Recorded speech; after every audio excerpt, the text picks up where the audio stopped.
केंद्रीय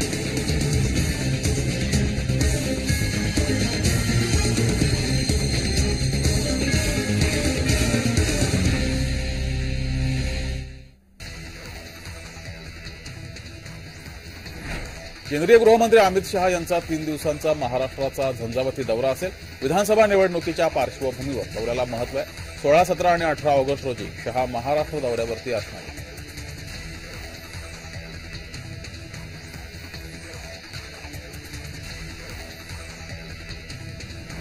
महाराष्ट्रामध्ये मागच्या काळात वक्फचा घोटाळा झाला. वक्फच्या जमिनी ह्या कोणी लाटल्या आणि त्यात काँग्रेसचे कोणते नेते होते हे आपण सगळ्यांनी पाहिलं आहे आणि त्याचा अहवाल देखील समोर आला आहे. आता हे विधेयक समितीकडे असून त्याच्यावर योग्य तो निर्णय होईल असं देवेंद्र फडणवीस यांनी म्हटलं आहे.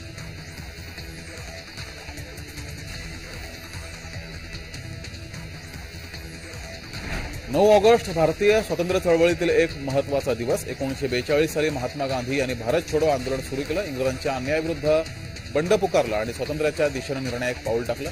मुख्यमंत्री एकनाथ शिंदे, दीपक केसरकर, मंत्री मंगलप्रभात लोढा यांनी स्वातंत्र्य लढ्यातील हुतात्म्यांना अभिवादन केलं.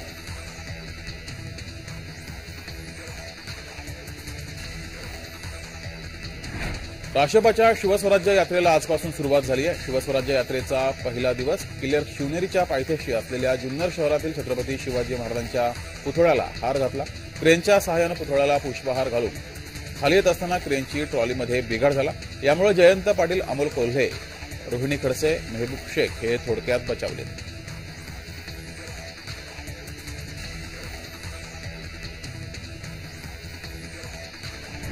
राष्ट्रपतीच्या शिवस्वराज्य यात्रेला आजपासून सुरुवात झाली आहे. राज्यात पुन्हा रयतेचं राज्य आणण्यासाठी शिवस्वराज्य यात्रा काढणार असल्याची माहिती राष्ट्रपतीचे प्रदेशाध्यक्ष आमदार जयंत पाटील यांनी दिली.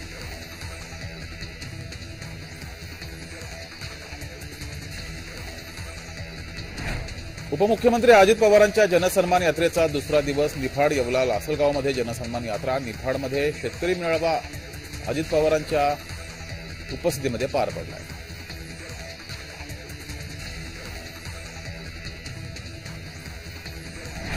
चिपळूण संगमेश्वर मतदारसंघावर शिवसेनेचे माजी आमदार सदानंद चव्हाण यांनी दावा केल्यानंतर संगमेश्वर भाजपनं देखील उमेदवारीची मागणी आणि दादा गटाचे विद्यमान आमदार शेखर निकम हे सुद्धा रिंगणार आहेत. त्यामुळे महायुतीमधील 3ही पक्षांकडून या ठिकाणी मागणी जोर धरू लागली आहे.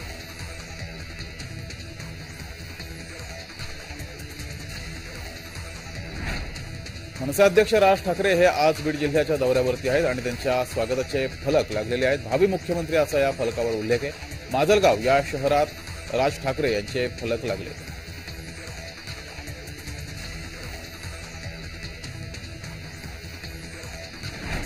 संभाजीनगरमध्ये बच्चू कडूंचे फलक झळकले. यावर संभाजीनगरमध्ये बच्चू कडू यांचा या फलकावर भावी मुख्यमंत्री असा उल्लेख केला गेलाय.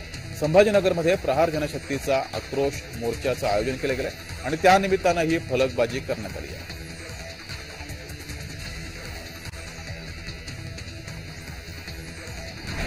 दिल्लीमध्ये घोटाळ्याशी संबंधित मनी लॉन्ड्रिंग प्रकरणामध्ये दिल्लीचे माजी उपमुख्यमंत्री मनीष सिसोदिया यांना मोठा दिलासा मिळालाय. सुप्रीम कोर्टानं मनीष सिसोदिया यांना जामीन मंजूर केलाय.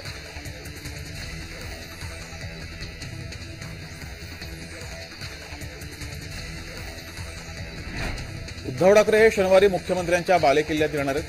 शिवसेना उद्धव बाळासाहेब ठाकरे गटाचा शनिवारी ठाण्यामध्ये भगवा सप्ताह होणार आहे. त्यानिमित्तानं गडकरी सभागृहामध्ये मेळावा पार पडणार आहे.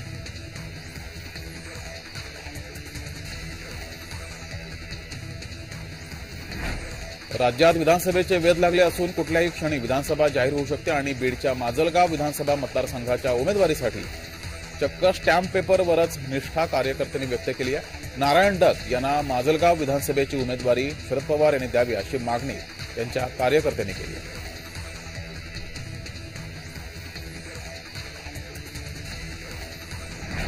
पश्चिम महाराष्ट्रातील भाजपा आमदारांना देवेंद्र फडणवीस यांनी विधानसभेचा कानमंत्र दिलाय. प्रलंबित विकास कामे लवकरच मार्गी लावा. स्वतः मी त्या संदर्भात मदत करेल. लोकसभेत ज्या ज्या मुद्द्यांवर फटका बसला त्याचाही आढावा यावेळेस घेतला गेला. मराठा आरक्षण, ओबीसी आरक्षण यावर सुद्धा आमदारांसोबत चर्चा झाली आहे. लाडकी बहीण योजना आणि युवा प्रशिक्षण या योजना प्रत्येक गावात पोहोचवा असं देवेंद्र फडणवीस यांनी म्हटलेलं आहे.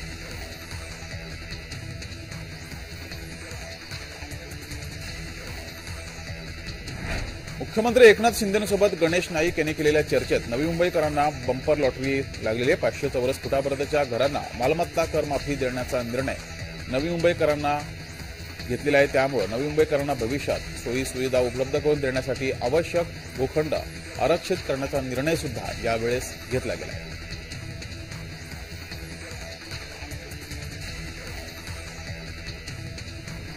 नरहरी झिरवाळ हे कोणाच्या गाडीत कोणाला माहिती नाही असं अजित पवार यांनी म्हटलेलं आहे। अजित पवार यांनी नरहरी झिरवाळ यांच्याबाबत सूचक विधान केलं आहे। झिरवाळ यांच्या अनेक फलकांवर राष्ट्रप गटाच्या नेत्यांचे फोटो आहेत। त्यामुळे नरहरी झिरवाळ राष्ट्रप गटाच्या संपर्कात असल्याची चर्चा सुरू होती। या सर्व पार्श्वभूमीवर अजित पवार यांनी हे सूचक विधान केलं आहे।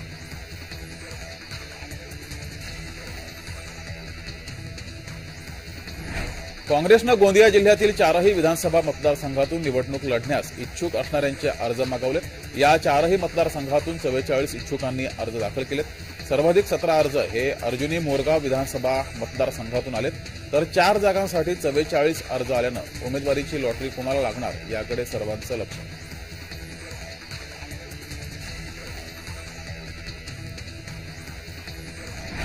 राज्यामध्ये 50,000 योजनादूतांची नियुक्ती करण्यात येणार आहे। दारोदारी जाऊन सरकारी योजनांचा प्रचार करण्यासाठी या योजनादूतांची नियुक्ती करण्यात येणार आहे। यासाठी सरकारी तिजोरीतून 300 कोटी रुपयांचा खर्च हा केला जाणार आहे। दरम्यान या नियुक्त्या 6 महिन्यांसाठी करण्यात येणार आहेत।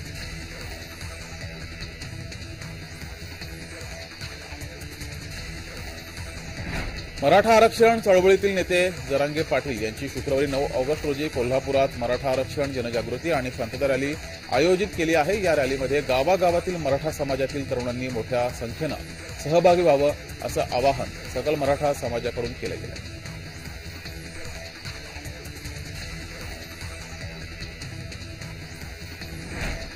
जरांगे कुणाच्या तरी हातातलं बाहुलं आहे। जरांगे वातावरण गढूळ करायला आले आहेत असं लक्ष्मण हाके यांनी म्हटलं आहे।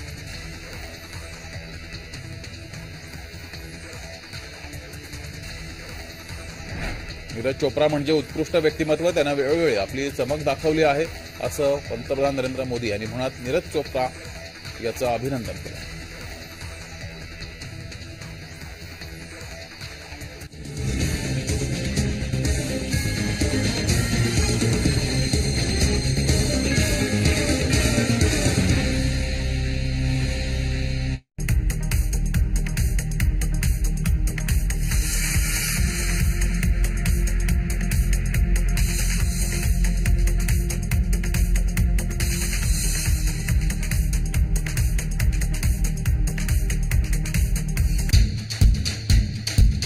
अभिमान हक्काने मिळवलेल्या मुंबईचा, गर्व आहे आम्हाला आर्थिक राजधानीचा, गौरव आम्हाला वेगाचा, सामर्थ्य आमचे लोकाभिमुख। आम्ही आणतो मुंबईच्या बातम्या तुमच्यापर्यंत। आम्ही आहोत जय महाराष्ट्र न्यूज।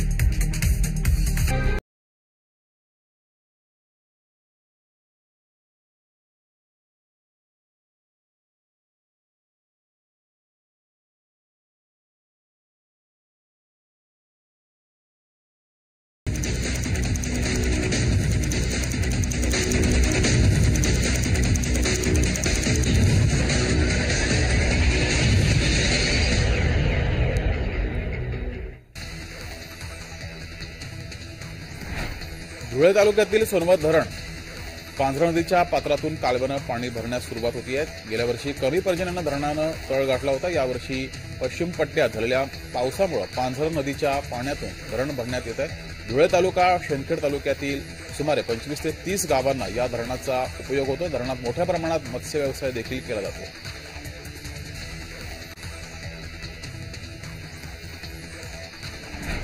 हिंगोलीच्या श्री क्षेत्र औंढा नागनाथ येथील 8वे ज्योतिर्लिंग प्रभू नागनाथाच्या दगडी शिल्पकलेचा हेमाडपंथी मंदिरावर नागपंचमी सणाच्या पूर्वसंध्येला गुरुवारी विद्युत रोषणाई करण्यात आली होती।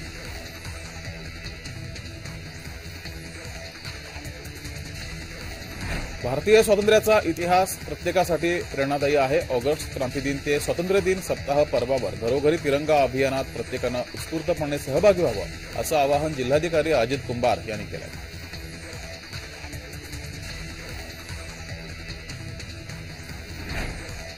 जागतिक आदिवासी दिनानिमित्त मॅरेथॉन स्पर्धेचं आयोजन केलं होतं. गडचिरोलीमध्ये खुल्या मॅरेथॉन स्पर्धेचं आयोजन केलं होतं. आमदार डॉक्टर देवराव होळी यांच्या पुढाकारानं आयोजित या स्पर्धेत मुलं आणि मुलींसाठी वेगवेगळी बक्षिसं ही ठेवली होती. आदिवासी दिनानिमित्त पहिल्यांदाच मॅरेथॉन झाल्यामुळे युवा वर्गात उत्साह होता.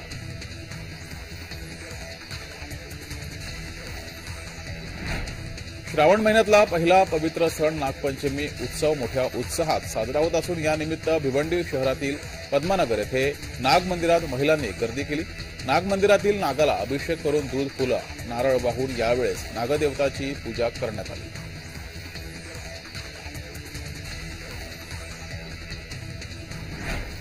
अमरावती शहरातील जुनी एमआयडीसी परिसरात हर्ष सपकाळ नावाच्या गृहस्थानं जागा भाड्याने घेऊन नकली देशी दारू बनवण्याचा गोरखधंदा गेल्या 5 महिन्यापासून सुरू केला होता. मात्र तो काल रात्री अमरावती गुन्हे शाखेच्या पोलीस विभागानं उद्ध्वस्त केला. यामध्ये लाखो रुपयांचा नकली देशी दारू, केमिकलचा माल सुद्धा जप्त करण्यात आला आहे.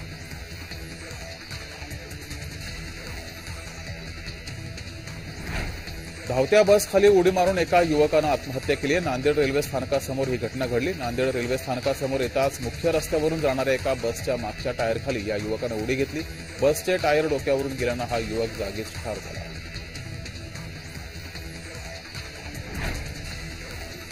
तुमसर शहरात आदिवासी मुलांकरता वसतिगृह आहे. सध्या शासकीय इमारत बांधकाम सुरू असल्यानं मुलांना भाड्याच्या इमारतीत ठेवण्यात आलंय. यात 40 विद्यार्थी राहत असून ही इमारत अक्षरशः जर्जर झाली आहे. वसतिगृहात रात्रीच्या वेळेस वॉर्डन देखील राहत नाही. त्यामुळे एखादा अनुचित प्रकार घडला तर याला जबाबदार कोण, असा प्रश्न आदिवासी संघटनेच्या वतीनं उपस्थित करण्यात आला.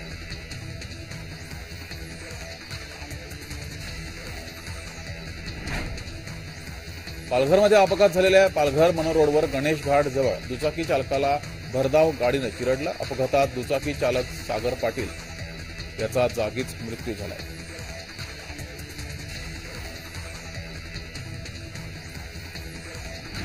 साईबाबांच्या दर्शनासाठी देश विदेशातून येणाऱ्या साई भक्तांच्या सुविधेसाठी शिर्डीपासून 15 किलोमीटर अंतरावर असलेल्या काकडी गावात विमानतळ उभारण्यात आलं. पण या गावात विमानतळाच्या जप्तीचं वॉरंट जारी केलं गेलंय. शिर्डी विमानतळ विकास प्राधिकरणाला काकडी ग्रामपंचायतीनं जप्तीचं वॉरंट बजावलं.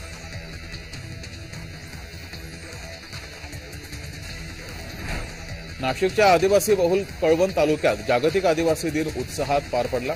यावेळेस कळवणच्या चणकापूर येथील आदिवासी हुतात्मा स्मारकाजवळ मुख्य शासकीय कार्यक्रम पार पडला. यावेळेस माजी केंद्रीय मंत्री डॉ. भारती पवार, आमदार नितीन पवार, एकात्मिक आदिवासी विकास प्रकल्पाचे अधिकारी पुलकित सिंह आदी उपस्थित होते.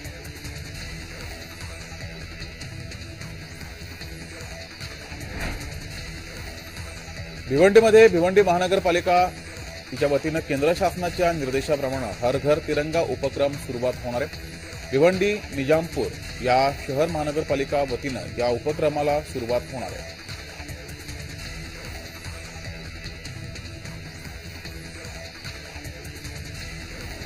पंढरपूरमध्ये राज्यातील पहिलं 1000 खाटांचं रुग्णालय उभारण्यात येणार आहे. राज्य सरकारनं विशेष बाब म्हणून मान्यता दिली आहे. आषाढी वारीच्या वेळेस मुख्यमंत्री एकनाथ शिंदे यांनी भाविक भक्तांना शब्द दिला होता.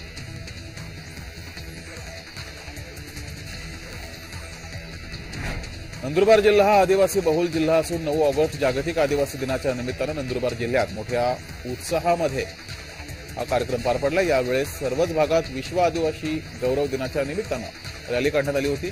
या रॅलीमध्ये मोठ्या प्रमाणात आदिवासी बांधव सहभागी झाले होते.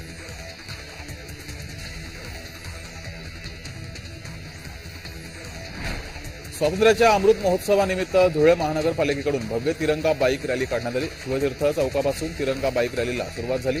महानगरपालिकेच्या आवारात या तिरंगा बाईक रॅलीचा समारोप करण्यात आला.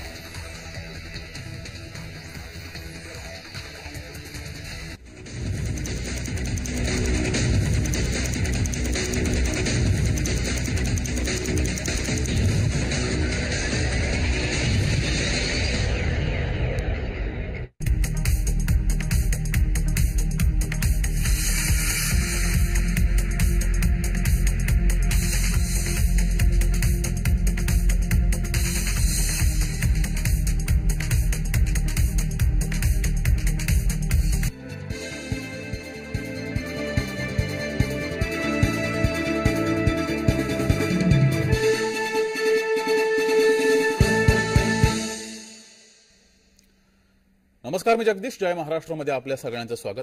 घेऊया महत्वाच्या शहरातील बातम्यांचा वेगवान आढावा.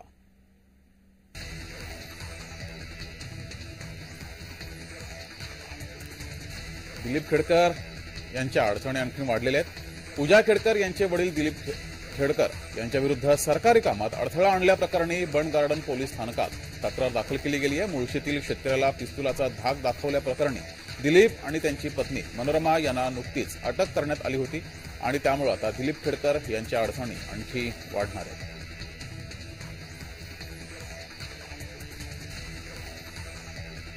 कोल्हापूर शहरामध्ये भीषण अग्नितांडव बघायला मिळाले. या आगीत ऐतिहासिक संगीत सूर्य केशवराव भोसले नाट्यगृह जळून खाक झाले. या नाट्यगृहाला 100 वर्षापूर्वीची परंपरा आहे. राजाराम महाराज यांनी करवीर संस्थांमधील कलाकारांसाठी एक व्यासपीठ म्हणून पॅलेस थिएटरची निर्मिती केली होती. नंतर त्याचं रूपांतर संगीत सूर्य केशवराव भोसले नाट्यगृहात झालं.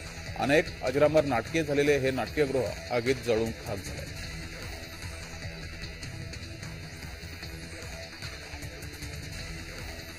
केशवराव भोसले नाट्यगृह परिसरात जमावबंदी आदेश लागू केले गेले. नाट्यगृहाच्या 100 मीटर परिसरामध्ये शासकीय व्यतिरिक्त इतरांना बंदी घालण्यात आली आहे. कोल्हापुरातील केशवराव भोसले नाट्यगृहाला रात्री भीषण आग लागली. या आगीत हे संपूर्ण नाट्यगृह जळून खाक झाले.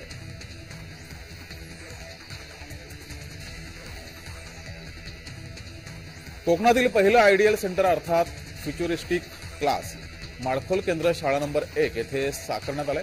विद्यार्थी हाच केंद्रबिंदू मानून त्यांना आनंददायी कृतीयुक्त डिजिटल शिक्षण देण्यासाठी राज्याचे शालेय शिक्षण मंत्री दीपक केसरकर यांच्या संकल्पनेतून उभारलेल्या या क्लासला शालेय शिक्षण मंत्री दीपक केसरकर यांच्या हस्ते शुभारंभ करण्यात आला.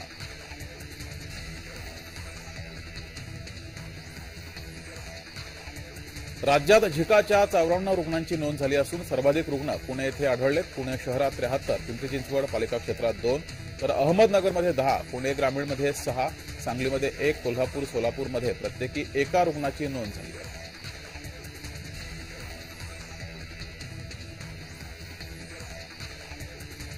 अकरावीच्या सामायिक प्रवेश प्रक्रियेच्या पहिल्या 3 फेऱ्या आणि नंतरची एक विशेष फेरी यानंतरही अद्याप कॉलेज प्रवेशासाठी चाचपडणाऱ्या 72,368 विद्यार्थ्यांसाठी आता दुसऱ्या विशेष फेरीची प्रक्रिया सुरू झाली आहे. शुक्रवार आणि शनिवार या 2 दिवशी विद्यार्थ्यांना नव्यानं पसंतीक्रम नोंदवावे लागणार आहे.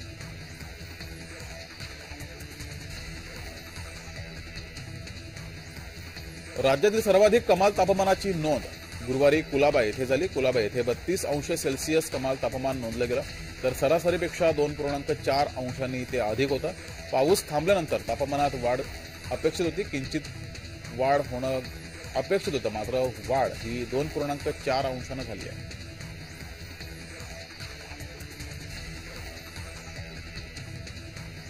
मुंबईमध्ये मोठ्या प्रमाणावर रस्ते नाल्यांमध्ये टाकले जाणारं प्लास्टिक हे पर्यावरणाच्या दृष्टीने घातक आहे. पावसाळ्यामध्ये तुंबणाऱ्या पाण्याला कचऱ्यात टाकलं जाणारं प्लास्टिक हेच कारणीभूत ठरतंय. यामुळेच पावसाळ्यामध्ये मुंबईमध्ये ठिकठिकाणी पाणी तुंबतं. या घातक प्लास्टिक वापराचे प्रमाण कमी व्हावं यासाठी प्लास्टिक बंदीची घोषणा सुद्धा केली गेली आहे. या बंदीची अंमलबजावणी करताना कारवाई महानगरपालिकेकडून करण्यात आली. कारवाईमध्ये तब्बल 1000 किलोंपेक्षा जास्त प्लास्टिक विविध ठिकाणाहून जप्त केलं आहे.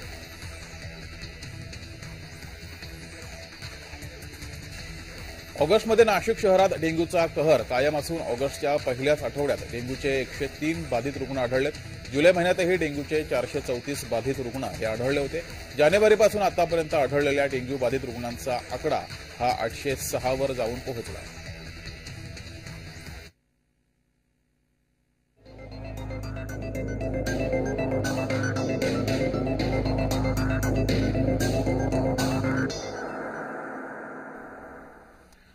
नमस्कार, मी जगदीश. जय महाराष्ट्रमध्ये आपल्या सगळ्यांचं स्वागत. महत्वाच्या बातम्या बघायच्या आहेत, मात्र सुरुवातीला एक नजर हेडलाईन्सवर.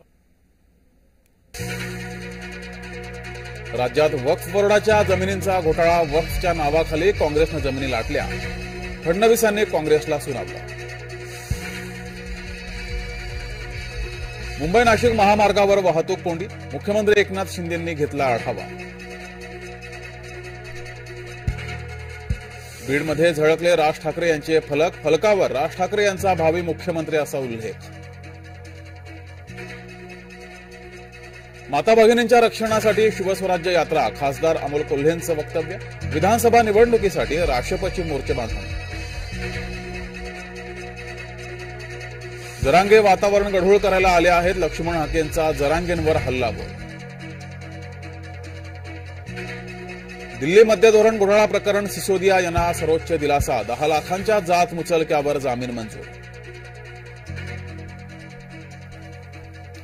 सर्वत्र देशभक्तीची लाट. मुख्यमंत्री एकनाथ शिंदेंकडून हुतात्म्यांना अभिवादन.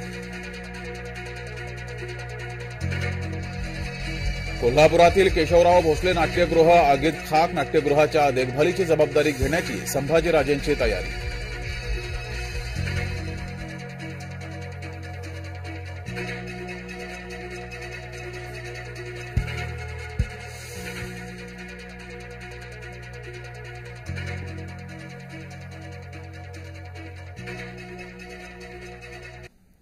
आता बातम्या पाहूया विस्ताराने. सुरुवातीलाच बातमी. देवेंद्र फडणवीस यांनी काँग्रेसवर केलेल्या हल्लाबोल संदर्भात राज्यात वक्फ बोर्डाच्या जमिनींचा घोटाळा झालेला आहे आणि वक्फच्या नावाखाली काँग्रेसनं जमिनी लाटल्या असं देवेंद्र फडणवीसांनी म्हटलंय. देवेंद्र फडणवीसांनी काँग्रेसला सुनावलंय.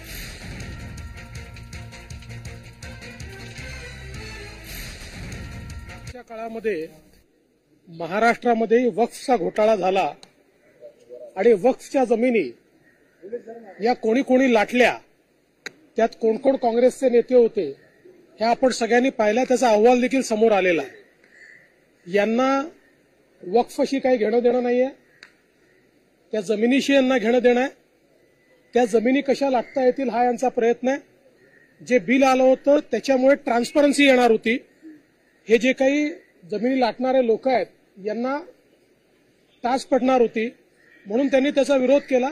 पण ठीक आहे, आता ते बिल समितीकडे आहे, त्याच्यावर योग्य तो निर्णय होईल. तर मुंबई नाशिक महामार्गावर मोठ्या प्रमाणात वाहतूक कोंडी झाली आहे. त्या संपूर्ण वाहतूक कोंडीचा आढावा मुख्यमंत्री एकनाथ शिंदे यांनी घेतलाय. मुंबई नाशिक महामार्गावर मोठमोठे खड्डे पडले, त्यामुळे वाहतूक कोंडी होते आणि याचा आढावा मुख्यमंत्री एकनाथ शिंदे यांनी घेतलाय. खड्ड्यांमुळे वाहन चालकांना मात्र नाहक त्रास सहन करावा लागतो. तर या संपूर्ण परिस्थितीचा आढावा मुख्यमंत्री एकनाथ शिंदे यांनी घेतला.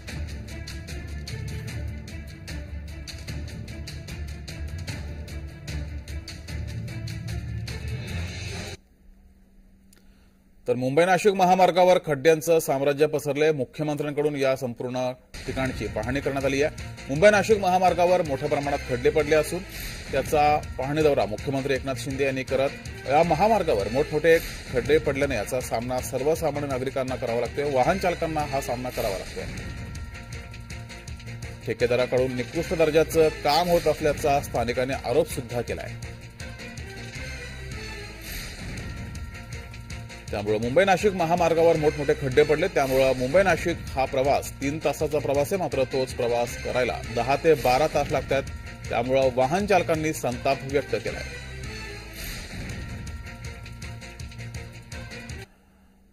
इथला आढावा घेतलाय आमचे प्रतिनिधी अनिल गजरे यांनी. पाहूयात. भिवंडी नाशिक महामार्गावरती मोठ्या प्रमाणात खड्डे झाले असून आज मुख्यमंत्र्यांचा दौरा आहे. याच मुख्यमंत्री दौऱ्यासाठी भिवंडी नाशिक महामार्गावरती पडगा तळोली फाटा येथे सार्वजनिक बांधकाम विभागाचे अधिकारी खड्डे बुजवताना दिसत आहेत. त्याचप्रमाणे आपण पाहू शकता मोठ्या प्रमाणात इथे खड्ड्यांची वाहतूक नियमित होत असते. तर त्यावरती आज मुख्यमंत्र्यांचा दौरा आहे. आपण जाणून घेणार का स्थानिकांची माहिती. सर, काय सांगाल इथे खड्डे मुख्यमंत्र्यांचा दौरा आहे आणि काय सांगाल? मुख्यमंत्र्यांचा दौरा आहे पण हे 1 दिवसासाठी फक्त बनत आहे. आज संध्याकाळी हे खराब होऊन जाणार. त्यात तुम्ही बघा काय माल टाकायला लावला त्यांनी. हे आता शिंदे साहेबांचा दौरा आहे म्हणून हे सगळं बनवायला लावलंय आणि पोलीस प्रशासन पण इथे रस्ते उभे राहणार आहेत. पण इतर दिवशी एवढी इथे ट्रॅफिक असते की 2-2, 3-3 तास 2 किलोमीटर पार करावा लागतो आणि इथल्या स्थानिक लोकांना एवढा त्रास आहे. आणि स्थानिक इथले खासदार आमदार आहेत ना, त्यांना काही जनतेची पडलेली नाही. ते फक्त पैसे खातात आपले. बाकी रस्त्याचा काही त्यांना लेण्यात देणार नाही. एकदम निकृष्ट दर्जाचे रस्ते आहेत इथे आणि प्रशासनाचा सुद्धा काहीच लक्ष नाही. प्रशासनाला काही पडलेलं नाही. जनता किती पण बघू तिकडं, त्यांना काय पडलेलं नाही. आपलं काम झालं बस. बघा तुम्ही रस्त्याची इथं क्वालिटी बघा तुम्ही, एकदम निकृष्ट दर्जाची क्वालिटी. नक्कीच निकृष्ट दर्जाचं काम होत आहे असा स्थानिकांचा आरोप आहे. भिवंडीहून अनिल गजरे, जय महाराष्ट्र न्यूज. बातमी बीडमधून. बीडमध्ये राज ठाकरे यांचे फलक झळकलेत आणि या फलकावर राज ठाकरे यांचा भावी मुख्यमंत्री असा उल्लेख करण्यात आलाय. राज ठाकरे यांचा बीड दौरा आहे, त्या पार्श्वभूमीवर त्यांच्या स्वागतासाठी बीडमध्ये हे फलक झळकलेत आणि या फलकावर राज ठाकरे यांचा भावी मुख्यमंत्री असा उल्लेख करण्यात आलाय.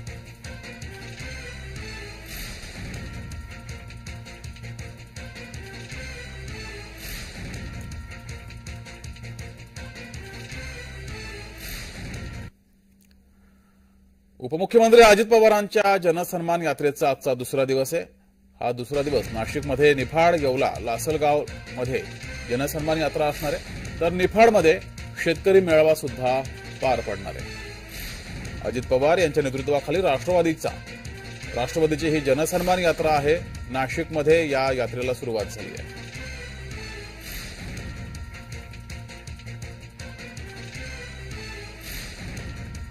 राष्ट्रवादीच्या जनसन्मान यात्रेचा आजचा दुसरा दिवस आहे. नाशिकमधूनच या यात्रेला सुरुवात झाली. पहिला दिवस सुद्धा नाशिकमध्ये पार पडला आणि त्यानंतर आता निफाडमध्ये शेतकरी मेळावा सुद्धा होणार आहे.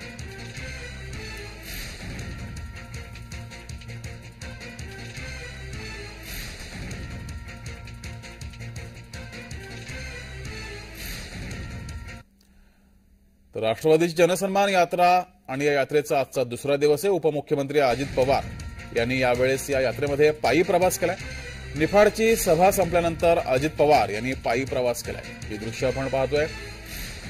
अजित पवार यांनी जनसन्मान यात्रेमध्ये पायी प्रवास केलेला आहे. निफाडमध्ये सभा होती. ही सभा पार पडल्यानंतर अजित पवारांनी आणि तसंच त्यांच्यासोबत राष्ट्रवादीचे इतर सुद्धा नेते होते, या सर्वांनी पायी प्रवास केलाय. राष्ट्रवादीची जनसन्मान यात्रा आहे आणि या यात्रेचा आजचा दुसरा दिवस आहे. नाशिकमध्ये हा दुसरा दिवस पार पडतोय. यावेळेस अजित पवार यांच्यासोबत छगन भुजबळ, सुनील तटकरे आणि नाशिकचे इतरही नेते उपस्थित होते. यावेळेस अजित पवार यांनी ही सभा पार पडल्यानंतर पायी प्रवास केलाय.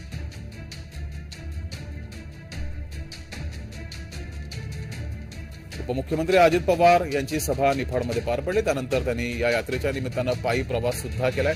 सर्वसामान्यांसोबत संवाद साधला. एकीकडे राष्ट्रवादीची यात्रा सुरू आहे तर दुसरीकडे राष्ट्रपती सुद्धा शिवस्वराज्य यात्रा ही सुरू झाली आहे. माता भगिनींच्या रक्षणासाठी शिवस्वराज्य यात्रा आहे असं यावेळेस खासदार अमोल कोल्हे यांनी वक्तव्य केलंय. विधानसभा निवडणुकीसाठी राष्ट्रपतीनं सुद्धा मोर्चे बांधणी करायला सुरुवात केली आहे.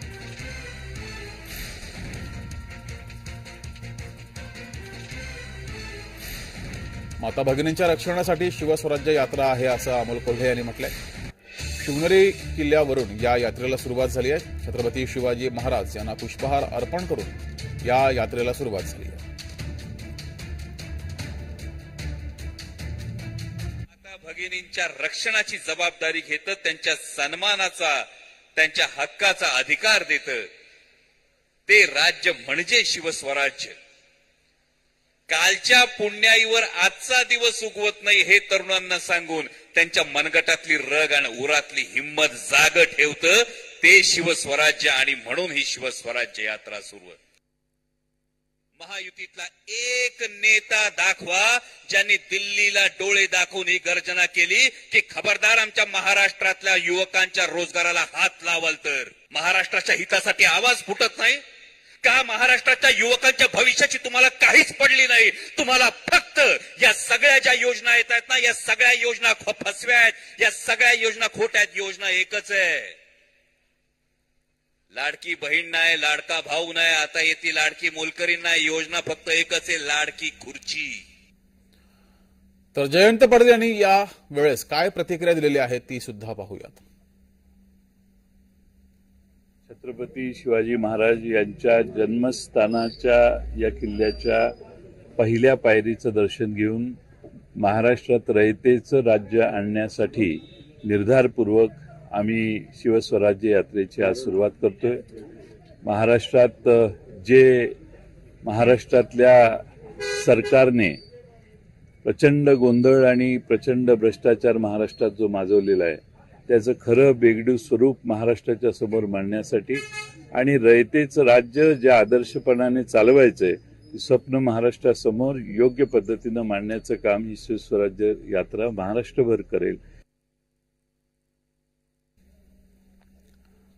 तर उद्धव ठाकरे यांचा दिल्ली दौरा आहे आणि यावेळेस उद्धव ठाकरे यांची मुख्यमंत्री पदासाठी उद्धव ठाकरे यांची हुजरेगिरी आहे असं वक्तव्य विरोधकांनी केलेलं आहे. 3 दिवस सुरू असलेल्या हुजरेगिरीला अपयश आलेलं आहे असं हल्लाबोल उद्धव ठाकरे यांच्यावर ही टीका भाजपा प्रवक्ता केशव उपाध्ये यांनी केली आहे. भाजपा प्रवक्ता केशव उपाध्ये यांनी ही बोचरी टीका केली आहे. उद्धव ठाकरे यांची 3 दिवस दिल्ली दौरा आहे आणि यावेळेस मुख्यमंत्री पदासाठी उद्धव ठाकरे यांची ही दिल्लीमध्ये हुजरेगिरी सुरू आहे. मात्र 3 दिवस सुरू असलेल्या या हुजरेगिरीला अपयश आलंय असं भाजपा मुख्य प्रवक्ता केशव उपाध्ये यांनी बोचरी टीका केली आहे. विधानसभेच्या जागा पुरेशा मिळणार नाही, मुख्यमंत्री पदाचा तर विषयच नाहीये, पृथ्वीराज चव्हाणांनी सांगून टाकलं. आणि ना महाराष्ट्राच्या कुठल्या प्रश्नांवरती तुम्ही कुठली भूमिका घेत आहात. त्यामुळे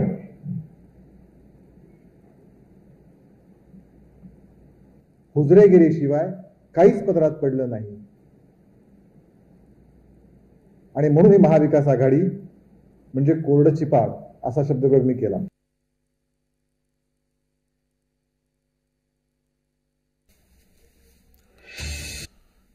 तर नरहरी झिरवाळ यांच्या संदर्भात अजित पवारांनी सूचक वक्तव्य केलेलं आहे. नरहरी झिरवाळ हे नेमके कुणासोबत आहेत, कुणाच्या गाडीत आहेत, कुणालाच माहिती नाही असं अजित पवार यांनी म्हटलेलं आहे. असा सवाल त्यांनी उपस्थित केलाय, सूचक वक्तव्य केलंय.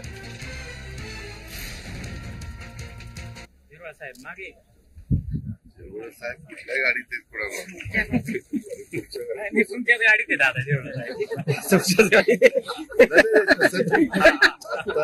मगाशी बसमध्ये होतो आता हिरवा साहेब मागे साहेब कुठल्या गाडीत आहेत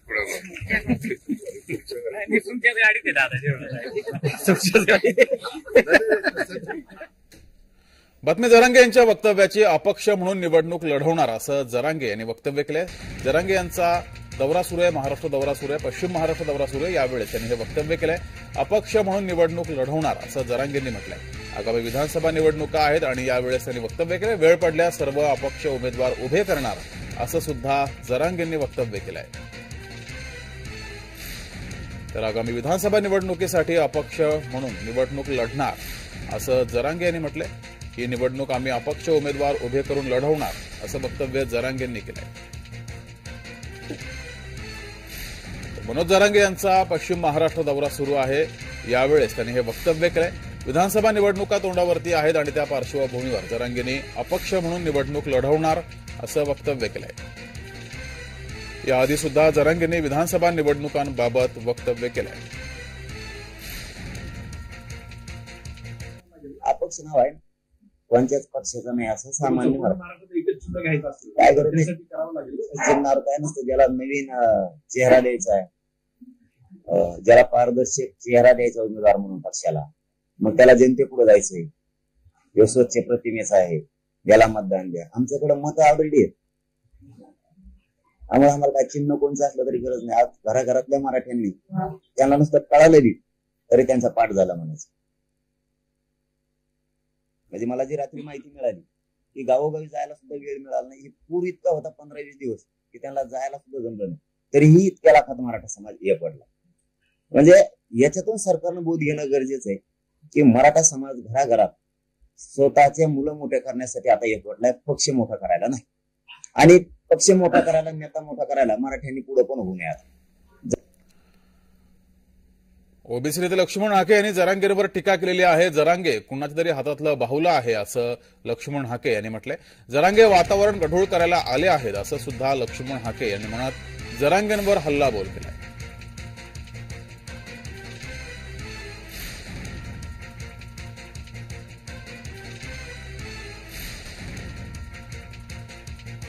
लक्ष्मण हाके यांनी जरांगेंवर टीका केली आहे. जरांगे हे कुणाच्या तरी हातातलं बाहुलं आहे आणि ते वातावरण गढूळ करायला आले आहेत असं म्हटलंय. जी लोक सांगतायत, ज्यांच्या इशाऱ्यावर ते चालतात, त्यांच्या इशाऱ्यावरनं ते पश्चिम महाराष्ट्रामधलं वातावरण गढूळ करायला आलेले आहेत.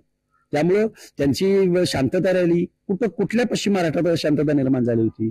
त्यांना का इकडे यावं लागलं? त्यामुळे जरांगे हे राजकीय अजेंड्यावर काम करतात, कुणाच्या तरी सांगण्यावरून काम करतात, कुणाच्या तरी इशाऱ्यावर, कुणाच्या तरी तालावर नसतात. याच्या पलीकडं ना जरांगेंना आरक्षणाची लढाई लढायची आहे, ना गरजवंतांची लढाई लढायची आहे.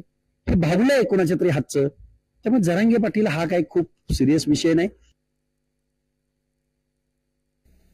नसून ही राजकीय रॅली आहे असं मी म्हणेन. मराठवाड्यामध्ये जरांगे पाटलांच्या नावावर, आरक्षणाच्या लढाईवर ज्या पद्धतीनं निवडणुका लढल्या गेल्या लोकसभेच्या आणि ज्या पद्धतीनं पोलरायझेशन केलं गेलं मराठा बांधवांचं, त्या पद्धतीने